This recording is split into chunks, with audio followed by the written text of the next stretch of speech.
I have a great time with my life, and I want to share it. I love living. I think that's infectious. It's something that you can't fake. Greatness is not this wonderful, esoteric, elusive, God-like feature that only the special among us will ever taste. You know, it's something that truly exists in all of us. It's very simple. This is what I believe, and I'm willing to die for it. Yeah. Period.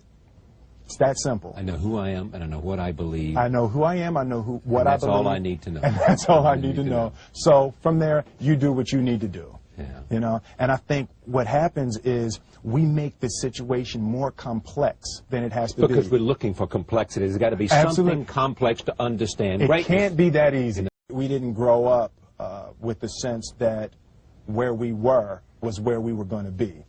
You know, we grew up with the sense that where we were almost didn't matter because we were becoming right. Something greater. The separation of talent and skill is one of the greatest misunderstood concepts for people who are trying to excel, who have dreams that want to do things. Talent you have naturally. Skill is only developed by hours and hours and hours of beating on your craft. I've never really viewed myself as particularly talented. Where I excel is ridiculous, sickening work ethic. You know, while the other guy's sleeping, I'm working. While the other guy's eating, I'm working. There's no easy way around it. No matter how talented you are, your talent is going to fail you if you're not skilled. Mm-hmm. You know, if you don't study, if you don't work really hard and dedicate yourself to being better every single day, mm-hmm. you'll never be able to communicate with people, with your artistry, the way that you want. So the only thing that I see that is distinctly different about me is I'm not afraid to die on a treadmill. You might have more talent than me, you might be smarter than me, but if we get on the treadmill together, right, there's two things. You're getting off first, or I'm going to die. It's really that simple. One summer, his dad tore down a brick wall on the front of his business and told 12-year-old Will and his 9-year-old brother to rebuild it, a job they said was impossible. It took them a year and a half, but they did it. And he said, now don't you ever tell me it's something that you can't do. You don't try to build a wall. You don't set out to build a wall. You don't say, I'm going to build the biggest, baddest, greatest wall that's ever been built. You don't start there. You say, I'm going to lay this brick as perfectly as a brick can be laid.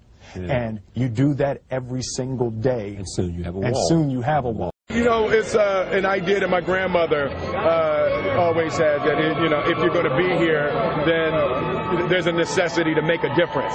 She always instilled the responsibility, the spiritual responsibility that you have to make every group you come in contact with better. I want to do good. Yeah. I want the world to be better because I was here. I want my life, I want my work, my family, I want it to mean something. And it's like, it has, if you are not making someone else's life better, then you're wasting your time. You know, like your life will become better by making other lives better. I want to represent an idea. I want to represent possibilities. I want to represent the idea that you really can make what you want. One of my favorite books is The Alchemist, Paulo Coelho. And that's just, I just believe that. I believe that I can create whatever I want to create. The first step before anybody else in the world believes it is you have to believe it. There's no reason to have a plan B because it distracts from plan A. I think that there's a certain delusional quality that all successful people have to have. You have to believe that something different than what has happened for the last 50 million years of history, you have to believe that something different can happen. Confucius said, he who says he can and he who says he can't are both usually right. Being realistic is the most commonly traveled road to mediocrity. Why would you be realistic? What's the point of being realistic? Just put up a barrier. Yeah, I'm going to do it. It's done. It's already done. The second I decide it's done, it's already done. So now we just got to wait for y'all to see. It's unrealistic to walk in a room and flip a switch and lights come on. That's unrealistic.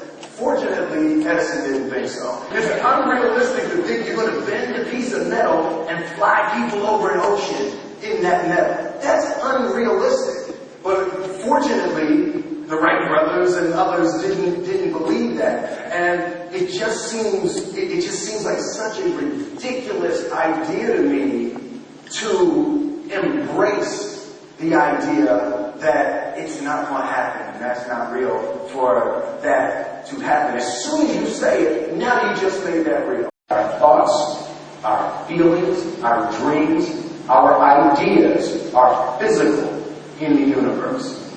That if we dream something, if we picture something, if we commit ourselves to it, that is a physical thrust towards realization that we can put into the universe. That the universe is not a thing that's going to push us around. That the world and people and situations are not something that are going to push us around. That we are going to bend the universe and command and demand that the universe become what we want it to be. I study the patterns of the universe. There's a redemptive power that making a choice has, you know, rather than feeling like you're at effect to all the things that are happening.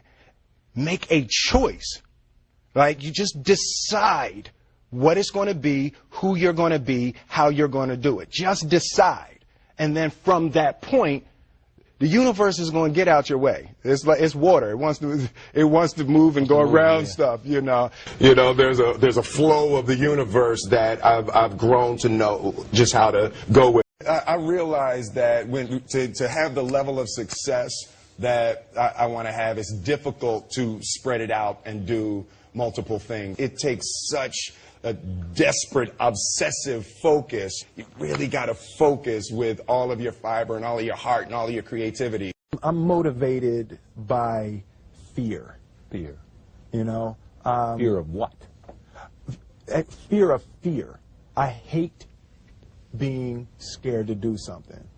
And I think what developed in my early days was the attitude that I started attacking things that I was scared of. It was Franklin Roosevelt said the only fear you have to fear is fear itself. Absolutely. Remember that? Absolutely. You can't be scared to die for the truth. The truth is the only thing that's ever going to be constant. don't ever let somebody tell you you can't do something. Not even me. All right? You got a dream, you got to protect it. People can't do something themselves. They want to tell you you can't do it.